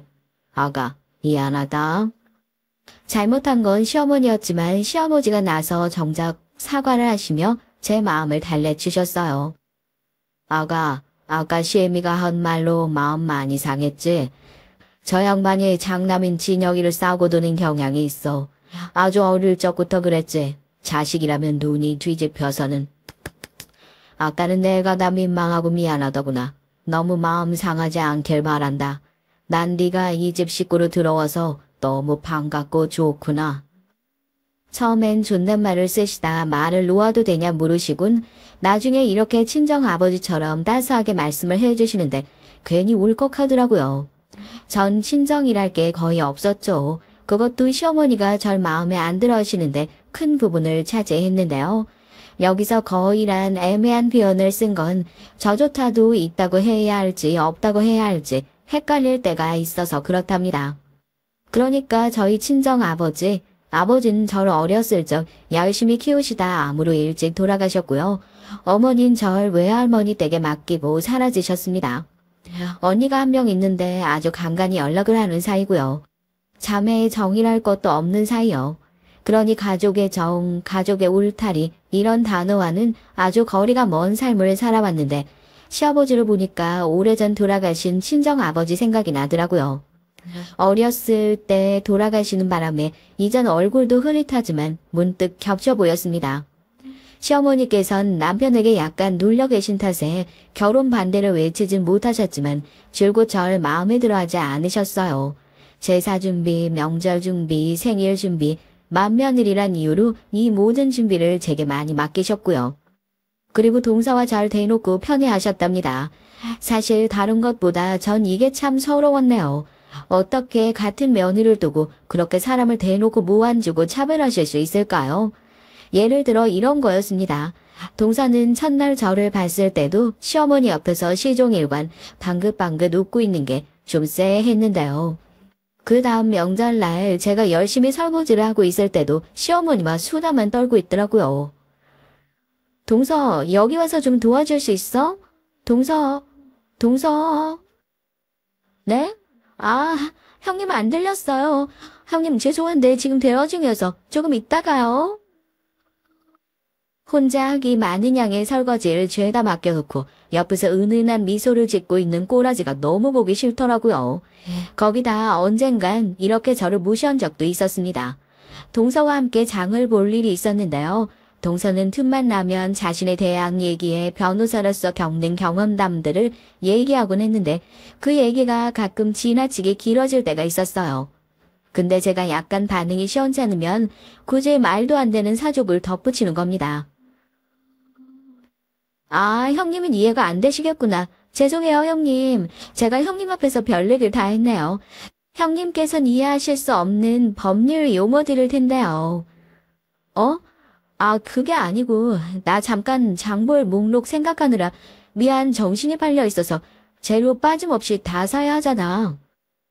어머, 형님 모르는 건 모른다고 얘기해도 괜찮아요. 모르는 게 무슨 창피한 일인가요? 회사에서 커피 타고 담배 심부름 하는 형님이 어떻게 이런 세계를 알겠어요. 당당하셔도 괜찮아요. 뭘 숨기고 그래요? 그게 더 우습죠. 뭐라고? 동서, 말이 심하지 않아. 아니 도대체 그게 무슨 말이야? 지금 그거 선 넘는 발언 아니야? 인지하고 말하는 거야? 제가 화가 나서 크게 한 소리를 치자 그제야 저도 무안했는지 약간 헛기침을 하며 죄송하다고 그러더군요. 정말 동서 말 맞다나 변호사식이나 되는 사람이 그런 유치한 행동을 하는 것이 이해가 되지 않았답니다. 당시엔 제가 아직 임신 전이라 회사에서 아직 일을 하고 있었는데 제가 하는 일을 그런 식으로 치부하는 것도 정말 싫었고요. 남편에게 말했더니 남편은 지효수 씨가 그런 말을 했어?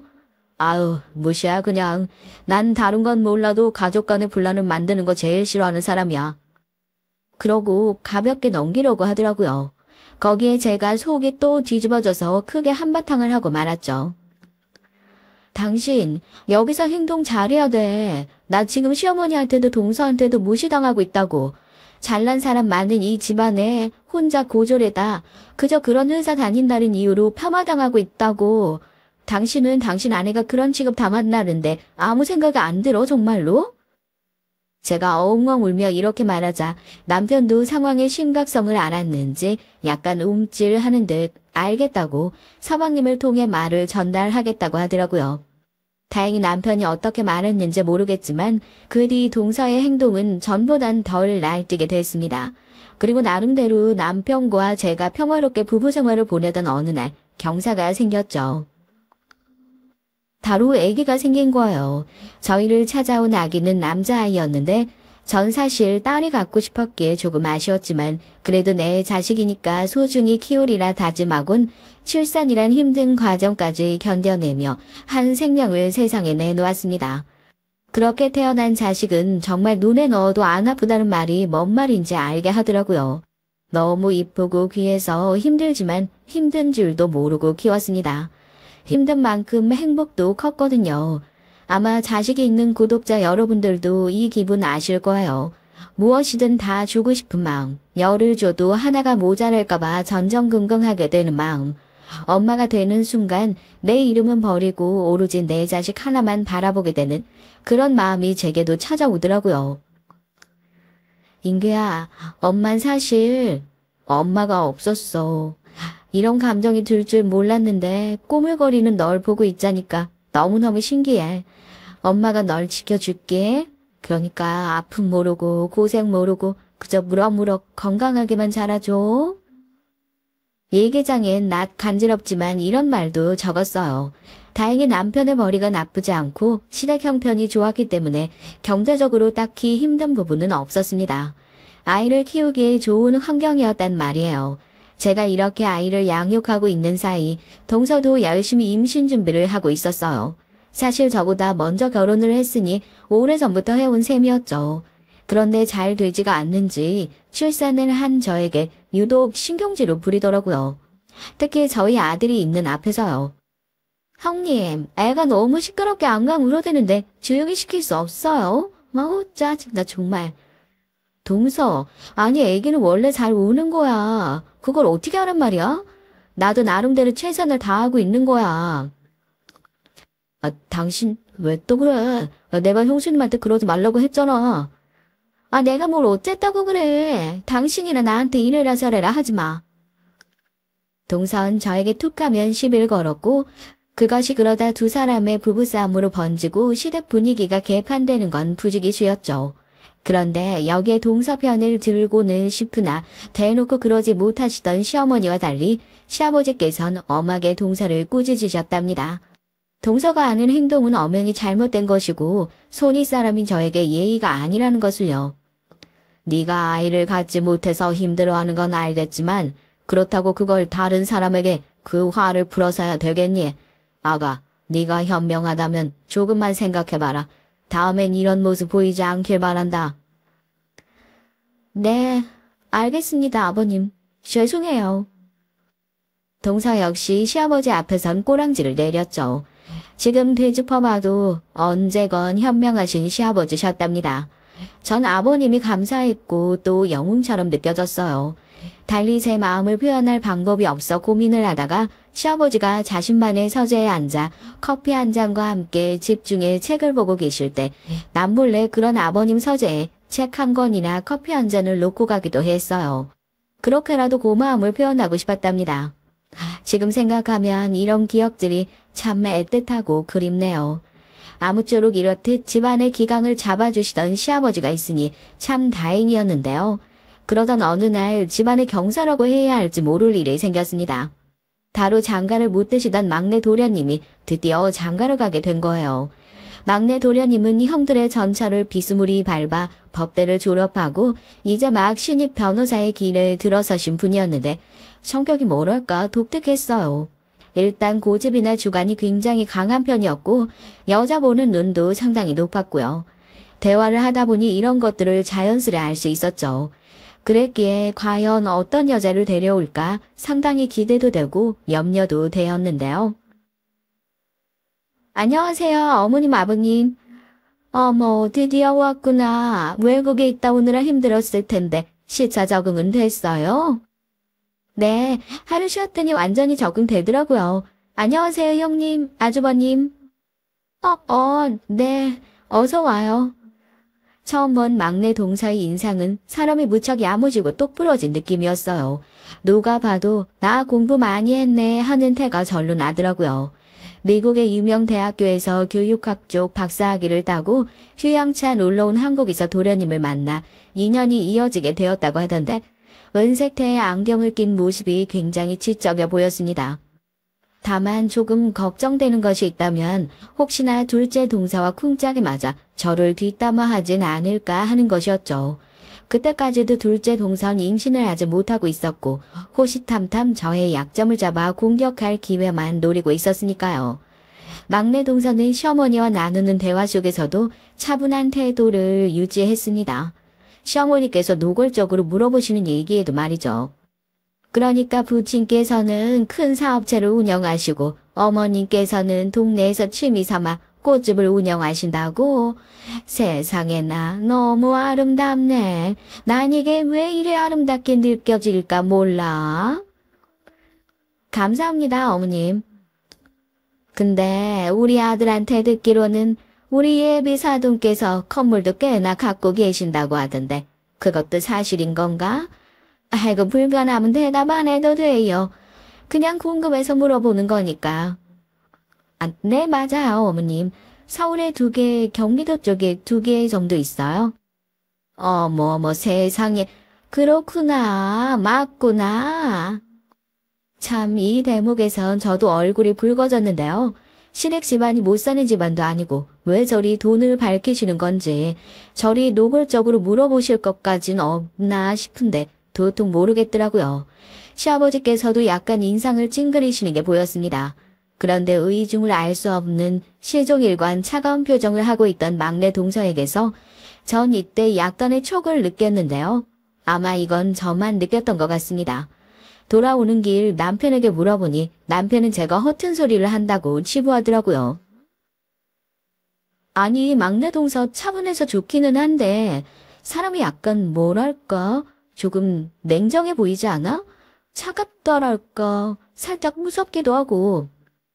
당신은 오지랖도 상당해. 아니, 한번 보고 어떻게 사람을 쭉 파악해? 그 오지랖 좀 고쳐. 그게 아니고 내가 본 게 있어서 그렇단 말이야.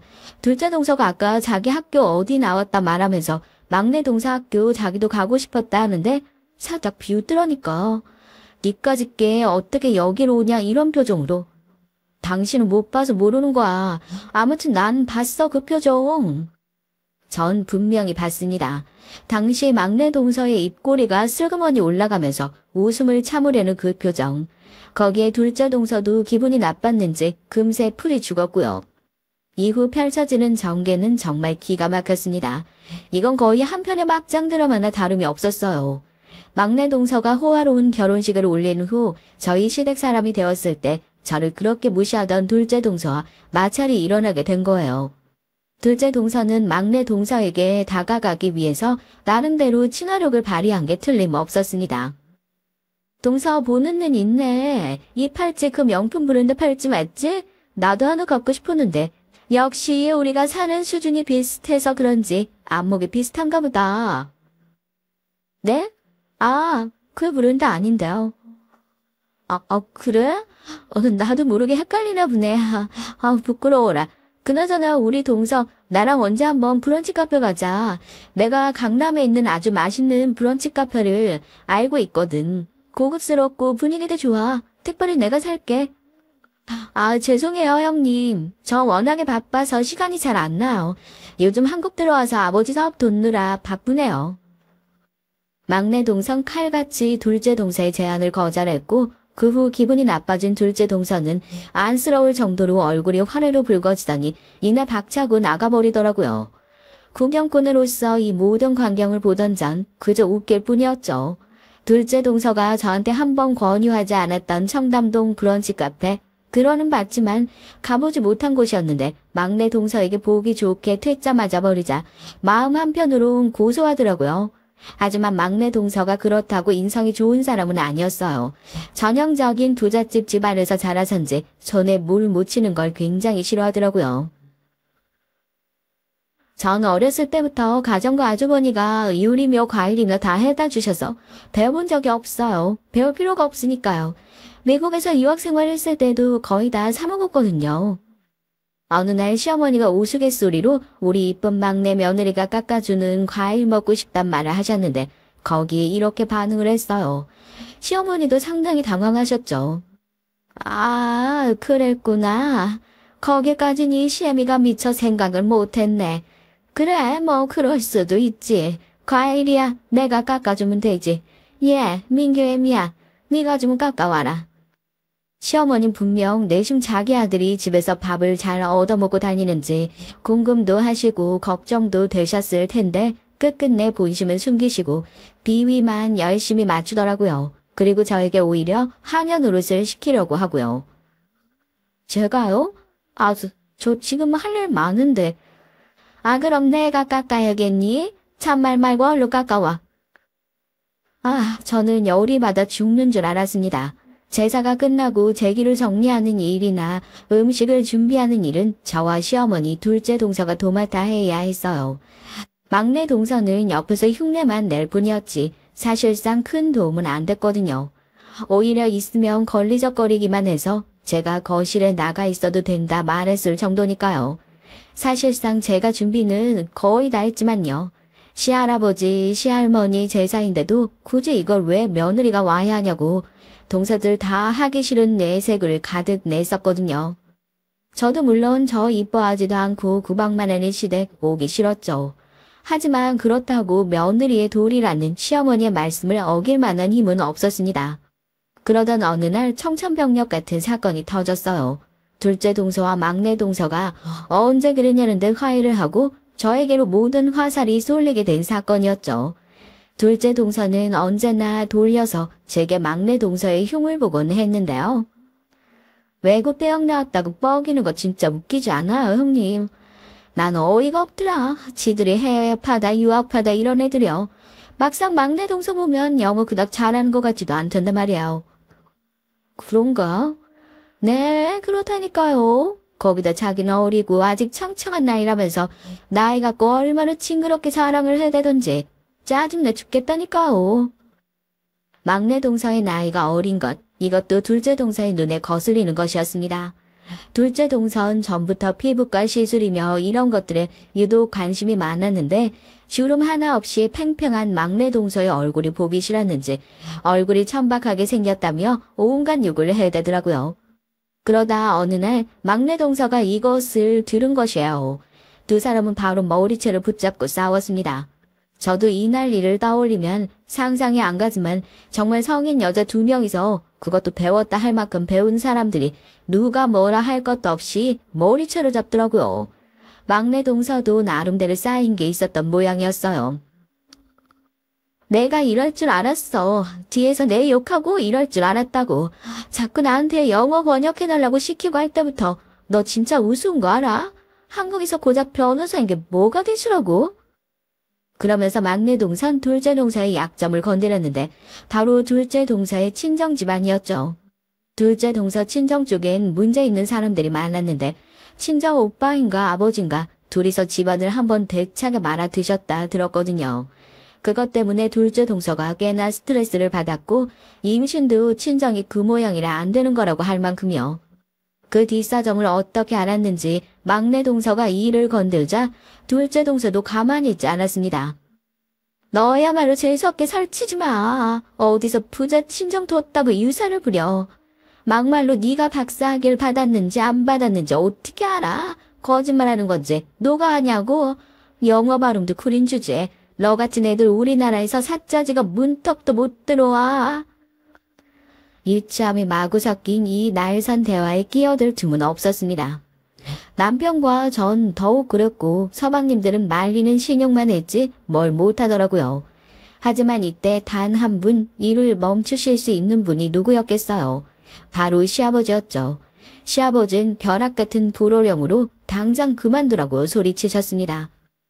도대체 이게 어른들 앞에서 무슨 경거망동한 행동이야? 부끄럽지도 않어? 시아버지의 위험 섞인 말 한마디에 동서들은 머리채에서 손을 뗐고 분한 듯 씩씩거렸어요.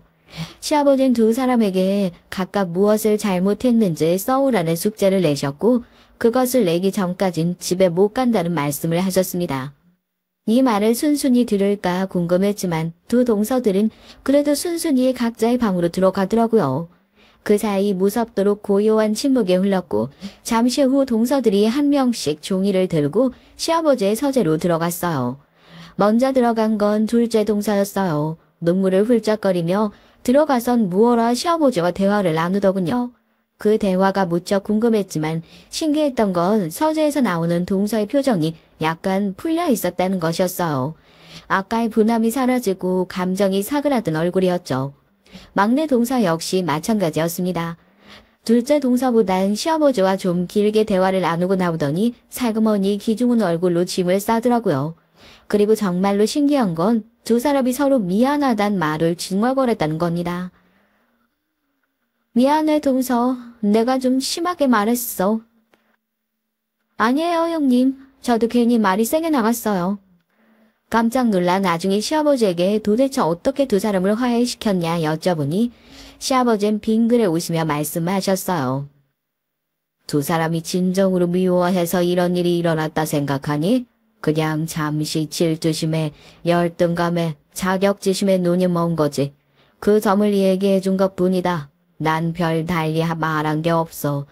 그보다 난 우리 큰아가 참 대견스럽구나. 이쁘구나. 며느리라고 들어온 아이들이 하나같이 저렇게 눈이 돌아가 있는데 너만 중심을 잘 잡고 있잖니. 내가 고마움이 크다. 이때 아버님의 말에 어깨가 으쓱해졌네요. 하지만 말씀드렸다시피 이렇게 화해한 두 동서가 저로 공격하기 시작한 건 슬프고 가슴 아픈 소식이 들려오면서였어요. 시아버지가 그만 법정에서 쓰러져 병원으로 이송 중이란 연락을 받았습니다.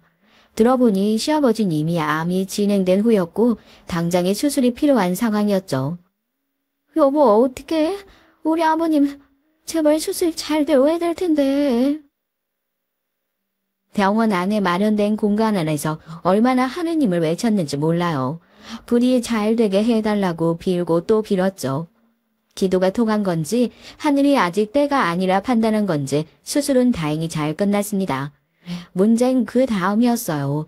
시어머니는 시아버지의 간호를 하실 만한 컨디션이 아니라며 저희 며느리들에게 간호를 미루시더군요.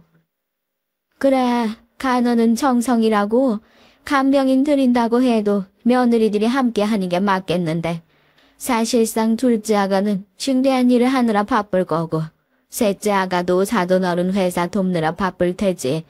그러면 첫째 며느리 네가 와서 좀 돌보면 되겠구나. 네? 제가요? 물론 가정주부인 제가 일하는 그들보다 시간이 더 남을 수 있겠죠. 하지만 둘째 동서는 아기도 없고 셋째 동서에게도 없는 아기가 제겐 있잖아요. 돌봐야 할 아이 말이죠. 거기다 전 당시 둘째로 임신 중이었습니다. 그런데도 시어머니는 제게 병간호를 떠맡기시더라고요. 여기엔 동서들의 만장일치도 한몫했습니다. 그럼요. 당연히 형님이 하셔야죠. 저흰 바빠서 이런 거 못해요. 동서도 그렇지? 요즘 아버지 회사 바쁘다고 했잖아. 네, 민수화평권 때문에 몸이 10개라도 모자라요. 형님은 가정주부고 시아버님과 각별한 사이였으니까 형님이 하는 게 맞다고 보여져요. 맞아, 아버님이 형님을 좀 아끼셨어. 얼마나 아끼셨어요. 아버님도 형님이야. 안심하실 거야. 형님, 우리 아버님 잘 부탁드려요. 동서들이 얄밉게 한마디씩 하는 동안 서방님들은 꿀먹은 벙어리로 눈치만 살폈고 저희 남편은 그냥 하라는 식으로 말을 하더군요. 거기에 제가 여울이 또 받았죠. 당신 어떻게 매번 나한테 턱턱 쉽게 맡길 수가 있어? 당신은 아버님 간호에 신경 써줄 생각도 없으면서 말이야. 육아도 그렇고 나 정말 너무 섭섭하고 서운해. 내가 하기 싫다는 게 아니야. 당신 아버님 밥만 닮았어 봐. 내가 이런 소리를 하나. 너야말로 말 조심해. 그럼 며느리가 돼서 시아버지 간호하니까 당연한 거지. 그럼 누가 해야 하는 거냐? 맏며느리면 이것도 당연히 해야 하는 의무 중 하나야. 결혼하면 결국 시댁 사람인 거 아직도 모르겠어? 남편의 말에 제가 쓰러질 뻔했습니다. 사실 지금까지 남편에게 불만이라면 쌓이고도 많이 남았었죠. 무슨 행사 있다 하면 열일 제쳐두고 난 집에 있는 사람이니까 그 이유 하나로 묵묵히 다 했어. 시어머니가 부르면 가고 새벽부터 일어나 장보고 뒤치다거리하고 다 했다고. 근데 내가 아무 일 없이 노는 사람이야? 애도 봐야 하고 집안일도 해야 돼. 어떻게 당신은 동서들처럼 당신도 날 무시하고 하대할 수가 있어? 결국 서럽게 엉엉 울며 토로하는 말에 남편도 그만하자며 싸움을 물렸고 흐지부지 마무리가 되고 말았어요. 그래, 내가 말이 세게 나왔어. 미안해. 나도 도울게. 아버지 일이니까 아버지는 나한테도 소중한 분이야. 당신에게도 미안해. 그리고 결국 전 시아버지의 병간호를 하게 되었답니다. 아마 시어머니의 병간호라면 거절을 했을 거예요. 하지만 시댁에서 치이고 힘들어하던 와중 제게 잘해주신 그 소중한 기억들을 생각하면 아버님을 끝까지 돌봐드리는 것이 나름의 효도라는 판단이 들더라고요. 아버님은 당신의 몸이 불편하시자 제게 퍽 미안해하셨어요. 병원에 모셔드리는 것도 제가 했고 항암 치료 동안에도 계속 아버님 옆을 지켜드렸거든요. 우리 큰아가가 나 때문에 고생이구나. 미안하고 고맙다. 내가 이웃날 언젠간 꼭 갚으마. 이런 말씀을 중간중간 하시며 제 손을 잡아주시는데 약해지신 모습을 보니까 괜스레 가슴이 아파왔습니다. 그런데 아버님을 제치고 정말 화가 났던 건 다른 부분에서였어요. 동서들 때문이었죠. 동서들은 뻔뻔함이 도를 넘더라고요. SNS에 동서들이 저를 빼고 둘이서 놀러다니며 사진을 찍어 올리는 것까진 참을 수 있었습니다. 아버님의 생신에도 바쁘단 핑계로 뒤늦게야 참석해서 구겨진 얼굴로 앉아있는 것까지도 괜찮았어요. 정작 화가 났던 건 이 사건 때문이었습니다. 아버님께서 잘 드시지 못하다 보니 체중이 계속 빠지고 있었는데 이를 두고 뒤에서 뒷담화를 하는 걸 제가 들은 겁니다. 아니, 노인은 너무 볼품없지 않아? 아까 솔직히 보고 있자니까 무슨 해골인지 사람인지 구분이 안 되더라니까. 평소 우리 앞에서 그렇게 형님 거리면서 싸고 돌더니 꼴 좋다 진짜. 그러니까 말이에요. 형님, 저도 아버님이 은근슬쩍 제 친정아버지 사업 돕는 거 의심하실 때 기분이 나빴는데 이렇게 병 걸려 고생하시는 거 보니까 벌 받으시는 건가 싶어요. 왜 그런 말 있잖아요. 사람이 죄 지으면 그게 자기한테 다 업보로 돌아온다고. 아버님이 지금 그런 상태인 거죠. 그래 맞아. 막내 동서 그가 마음고생 참 많았어. 근데 형님도 얼굴살 쪽 빠져있는 거 보니까 너무 고소한 거 있지? 원래도 못생긴 얼굴이 더 못생겨진 것 좀 봐. 아버님의 생신날 과일을 가지러 가기 위해 뒷 베란다에 나갔다가 이 뒷담화를 듣고 말았는데 너무 화가 나더라고요. 아무리 원망스러웠다 해도 어떻게 자신의 시아버지로 두고 저런 악마 같은 말을 할 수 있었을까요? 전 동서들을 불러 세게 야단을 쳤습니다. 동서들, 지금 뭐 하는 거야? 다 들었으니까 발뺌할 생각하지 마. 정말 미쳤어. 어떻게 사람의 탈을 쓰고 그런 말들을 할 수 있는 거야? 이 형님, 다 그러셨다고요? 눈에 띄게 당황한 동서들이 말을 더듬으며 제가 잘못 들은 거다 하는 궤변을 늘어놓더군요. 자신의 잘못을 떳떳하게 인정하지도 못하고 변명을 늘어놓는 꼬라지를 보니까 더 화가 치밀었어요. 최소한 인정하고 잘못했다고 빌었으면 넘어갔을 텐데. 근데 여기서 막내 동서가 희죽 웃으며 하는 말이 귀를 의심하게 했습니다. 형님, 뭐 그래서 이걸 아버님께 말씀이라도 하라고요. 뭐? 형님, 아버님 건강 악화시킬 짓 버리지 마시고 가만히 있으세요. 전 용서 같은 거 빌 생각 없거든요. 그러니까 그냥 형님도 잊으세요. 너무나 당당한 태도에 당황스러워서 할 말을 잃고 말았습니다. 둘째 동서는요, 여기에 뭔가 자신감이라도 얻은 건지 막내 동서의 말이 맞다며 맞장구를 치고 나섰고요. 지금 동서들 다 제정신이야? 아버님이 동서들한테 잘해주신 거 잊었어? 아파 누워 계시다고 해서 어떻게 사람이 그럴 수가 있어? 당장 용서 구해, 당장. 아니 이게 뭔 소리예요? 그런데 그때 뒤에서 벼락 같은 소리가 들리더군요. 바로 막내 서방님이었습니다. 서방님은 믿을 수 없단 표정 반, 화가 난 표정 반의 얼굴로 막내 동서를 쏘아보더니 조용히 나오라고 읊조리더군요. 서방님이 언제부터 들었는지 모르겠지만 저만 뒷담화를 들은 건 아닌 것 같았습니다. 막내 동서도 서방님의 무서운 얼굴을 하고 있자 주춤거리며 나오더라고요. 그럼에도 전 너무 괘씸해서 동서들에게 장문의 톡을 보냈어요. 동서들에게 한 번만 더 이런 일이 생길 경우엔 가만히 있지 않겠다는 의사를 확실히 전달했죠. 동서들은 각자의 남편들에게 한마디를 들은 건지 그 다음부턴 행동을 조심히 했고요. 아마도 제가 남편을 통해 동생들 말 조심시키라고 한 게 효과가 있었던 모양입니다. 잘했어 여보. 한 번만 더 동서들이 경거망동하게 나오면 나 절대 가만히 있지 않을 거야. 하지만 엎친 데 덮친 격, 소용돌이처럼 인생이 복잡하게 얽히기 시작했네요. 전 이때만 생각하면 모든 게 혼란스럽고 힘들었습니다. 어느 날 막내 동서, 둘째 동서가 갑자기 브런치 가게로 저를 부르더라고요. 얘기를 하자고 하면서요. 자신들이 SNS에 자주 올리는 청담동 브런치 카페였어요. 굳이 왜 나를 부르는 건지 의심도 가고 가기도 싫었지만 일단은 의중이 궁금해서 나갔습니다. 동서들은 저를 보자마자 거기서 나오는 빵과 과일, 주스며 잔뜩 주문을 하더니 한끗한끗 웃으면서 입을 열기 시작했는데 그때 전 알게 됐어요. 바쁜 이 동서들이 굳이 왜 저를 여기로 불러내셨는지요. 어머, 우리 형님 오늘 광 좀 내고 오셨나 보다. 이쁘네요, 형님. 머리 새로 하셨나 봐요? 동네 미용실에서 하셨어요? 그러는데. 고마워. 근데 왜 불렀어? 아, 그냥요. 여기 근처에 좋은 미용실이 있는데 제가 좋아하는 곳이에요.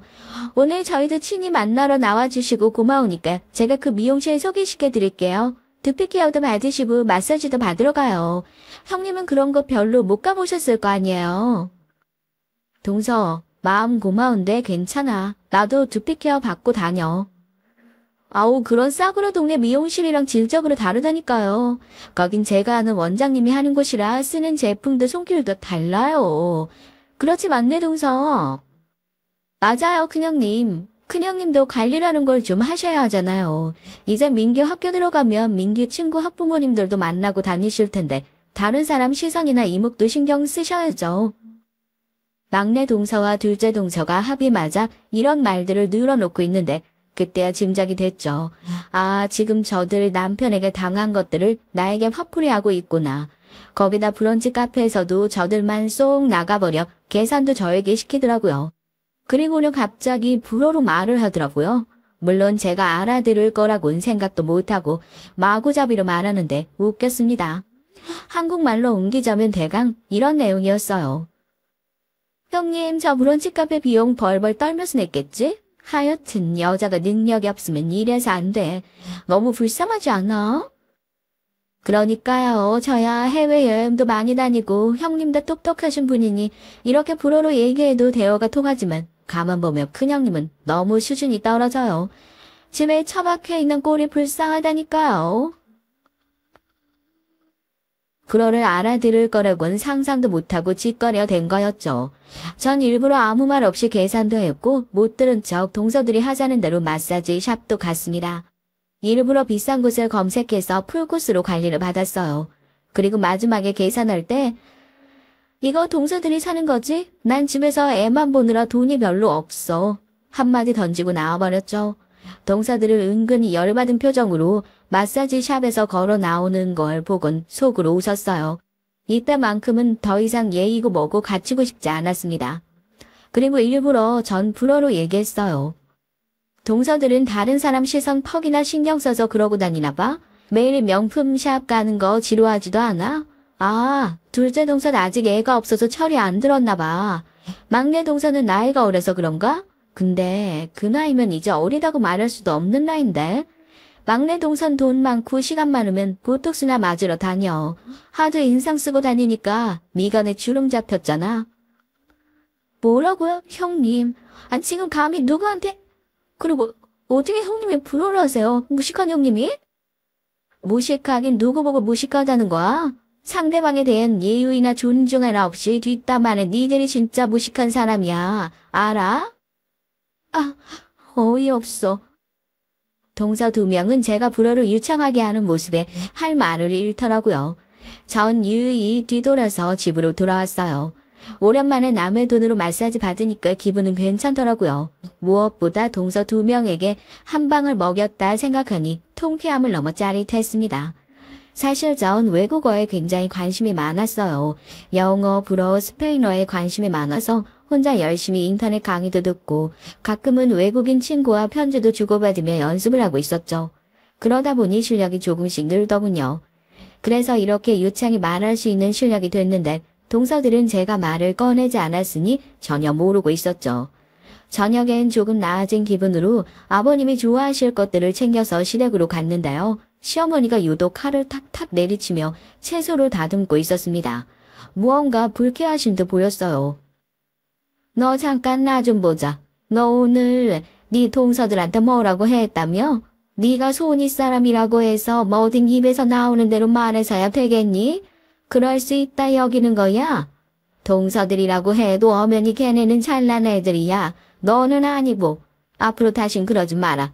그리고 추석 다가오는 거 알지?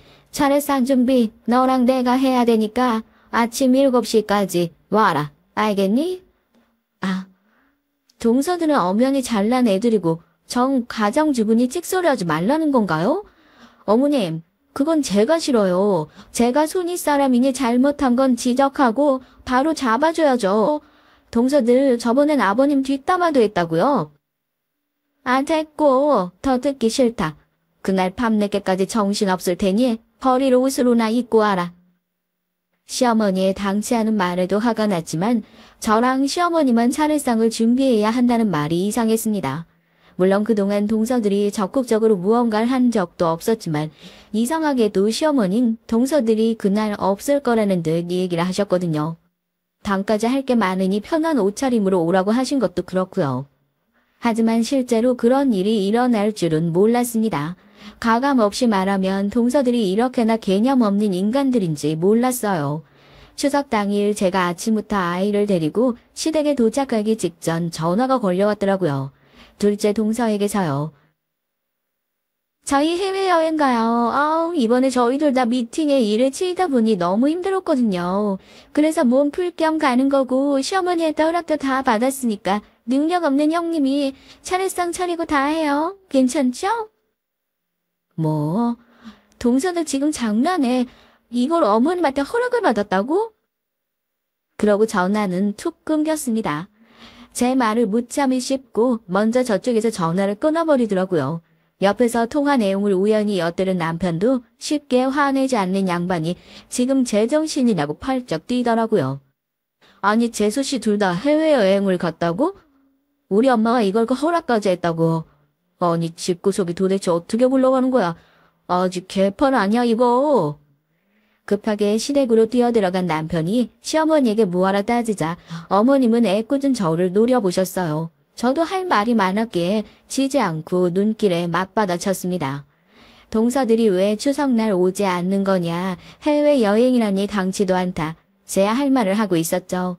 동서들에게도 화가 났지만 뻔히 힘든 명절날 모든 것을 저에게만 맡긴 시어머니에게도 단단히 실망스러웠기 때문입니다. 그동안 동서들만 이뻐라 했던 시어머니였지만 그럼에도 제가 어떤 기대를 품고 있었나 봐요. 어머님, 이건 아니지 않나요? 아니, 동서들도 너무하고 허락하신 어머님에게도 실망입니다. 동서들이 잘난 직업에 부자 친정 두고 있다고 해서 그간 오냐 넘어가 주시고 잘해 주셨던 거 참고 넘기려고 했어요. 근데 명절 당일날까지 저들은 해외여행 가버리고 저와 어머니께 다 맡기다니요. 이래도 되는 건가요? 이런 경우가 어딨어요. 말 그대로 서러움이 폭발해 버렸습니다.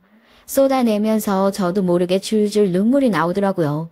얼굴을 가득 적시고 있는지도 모르고 말을 퍼붓는데 그러던 그때 현찮은 시아버지께서 나오시더니 이게 도대체 무슨 일이냐고 묻더라고요. 아마도 대화 내용을 들으신 듯 했습니다. 이상하게 시아버지 얼굴을 보니까 마치 돌아가신 친정아버지 얼굴을 본 듯 더 울음이 나오는 거 있죠. 아버님은 조용히 어딘가 끌어오르신 얼굴로 어머님을 보다 서로 차분해진 뒤 다시 얘기를 하자고 하셨습니다. 그날 밤 서재에서 아버님과 저 둘만의 대화를 하게 됐죠. 전 그간 동서들에게 당한 것들을 얘기하게 됐고 아버님은 제 얘기를 가만히 들으셨습니다. 그러다 갑자기 서랍에서 무언가를 꺼내 쥐어주시더라고요.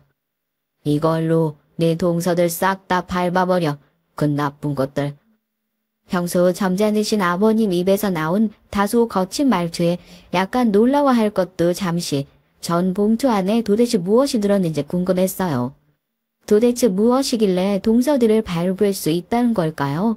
전 조심스레 봉투 안을 열어봤고 그만 기겁한 얼굴로 아버님을 바라봤습니다. 아버님, 어떻게 이걸 다 가지고 계셨던 거예요? 언제부터요? 내 언젠가 몸이 다 회복되면 폭로하려고 했다. 근데 아직은 때가 아닌 것 같아서 묵혀두고만 있었지. 내가 아니라 네가 쓰는 게 좋을 것 같다. 그걸로 찍소리 못하게 단단히 정신 차리게 해줘라. 전 조용히 고개를 끄덕였습니다. 그리고 추석 연휴가 끝난 후 동서들은 모두 저희 집으로 불렀죠. 해외여행에서 갓 돌아온 동서들은 바캉스 룩에 선글라스를 걸치며 들어오더군요. 그리고선 대단한 선심 쓴다는 듯이 형님 생각나 샀어요 하며 쇼핑백 하나를 던지는데 안을 볼 것도 없었어요. 전 그 쇼핑백을 당장에 던져버렸죠. 쇼핑백을 바닥에 퍽 소리나게 던져버리자 놀란 동서들은 뭐하는 짓이냐며 화를 내더군요. 이게 얼마나 비싼 건지 알아요? 형님이 어디 마트 가서 일하면 꼬박 일주일은 해야 벌 수 있는 귀걸이라고요. 미쳤나봐 진짜. 귀도 안 뚫었는데 귀걸이? 환불 못해서 나한테 던지는 건가 봐 동서. 됐고 오늘 동서들을 부른 이유는 이것 때문이야. 특별히 동서들 위해서 준비했는데 마음에 들지 모르겠네. 열어봐. 뭐 얼마나 대단한 걸 준비하셨는지. 그래요, 한번 보죠. 봉투도 있던 싸구려 봉투. 우리 취향 무시하는 거야, 뭐야. 두 동서들은 봉투 안을 열면서도 궁시렁 됐습니다. 그리고 봉투 안을 열어 쏟아지는 사진들을 보자마자 그만 둘 다 입을 틀어막고 말았죠. 그도 그럴 것이 그 안에 동서들의 추악한 비밀이 담겨져 있었기 때문이에요. 바로 제게 무릎부터 꿇은 둘째 동선, 제발 아무에게도 말하지 말아달라고 빌더라고요. 특히 남편에겐 절대 안 된다면서요. 막내 동서 역시 납작 엎드려서 제 발목을 붙잡았습니다. 둘째 동선 사무실 직원하고 그것도 유부남이랑 바람피면서 그걸 일한다고 말하고 다녔나봐. 바람피는 게 일이 될 수 있나? 바람은, 불륜은 인간이 하면 안 되는 일이지. 또 우리 막내 동서는 미국 대학 나온 게 거짓말이었네. 대학 속이고 결혼한 거 서방님은 전혀 모르는 것 같은데? 형님, 정말 딱 한 번 만난 남자예요. 정말이에요. 절대 말하시면 안 돼요. 제 평판 완전히 망가진다고요. 저 이혼 소송 전문 변호사예요. 제 커리어가 이렇게 틀어지면 안 돼요. 전 친정도 가난해서 다 끝내는 거라고요. 딱 한 번? 아니던데, 수년을 만나왔던데? 둘째 서방님은 동서 몸에 문제 있어서 임신 안 되는 것도 이해하고 넘어갔는데 이 사실 아시면 결혼 생활 유지하기는 힘들겠어. 그치? 형님, 정말 죄송해요. 정말 제가 다 잘못했어요. 둘째 동선 안 된다며 계속해서 빌었고 막내 동선은 옆에서 벌벌 떨고만 있었죠.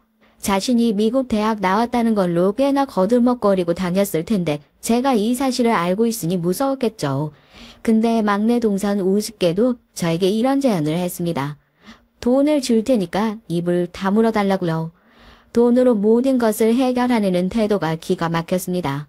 지금까지 막내 동서가 살아온 세상은 그랬을지 모르겠지만 하지만 전 그럴 의사가 전혀 없었어요. 동서들 하는 거 봐서 결정할게. 지금부터 열심히 해봐. 제가 여유롭게 웃으며 말하자 동서들은 그날부터 제 집을 드나들며 선물 공세부터 시작해서 장문의 카톡, 편지, 온갖 것들을 다 했어요. 무슨 일인지 모르는 남편은 영문을 몰라 했죠. 진심으로 하는 사과도 아닌 그저 자기 처지를 모면하기 위한 말이 담긴 편지는 쭉쭉 찢어도 계속됐습니다.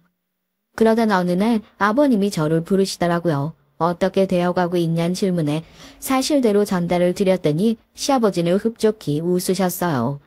그래, 그걸로 네 기분이 풀렸다면 다행이다. 내가 너한테 어떻게 은혜를 갚을까 생각했는데 진즉 조사하고 모아두길 잘한 것 같구나. 그러면서 시아버진 동서들의 뒷조사를 하게 된 계기를 말씀해 주셨어요. 시아버지 생각보다 많은 것을 꿰뚫어 보시고 계셨더라고요.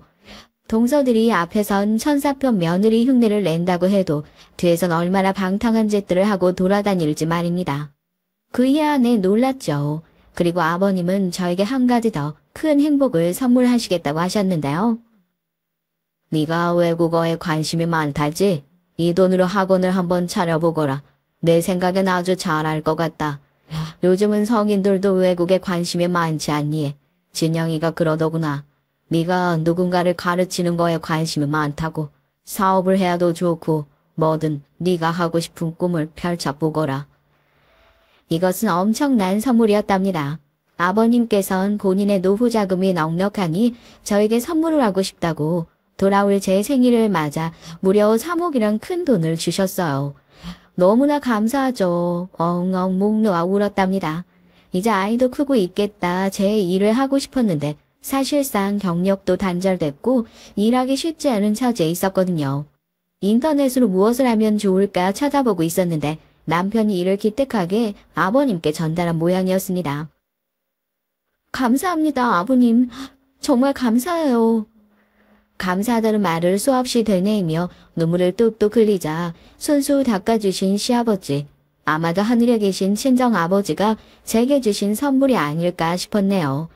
딸 사는 처지가 안쓰러워서 내려주신 선물이요. 여기까지가 제 사연입니다. 추석 연휴 다들 무탈히 보내셨길 바라며 마무리할게요. 명절 지내시느라 고생 많으셨고 저도 이제 새 인생을 살아나가 보려 하니 많이들 응원해주세요.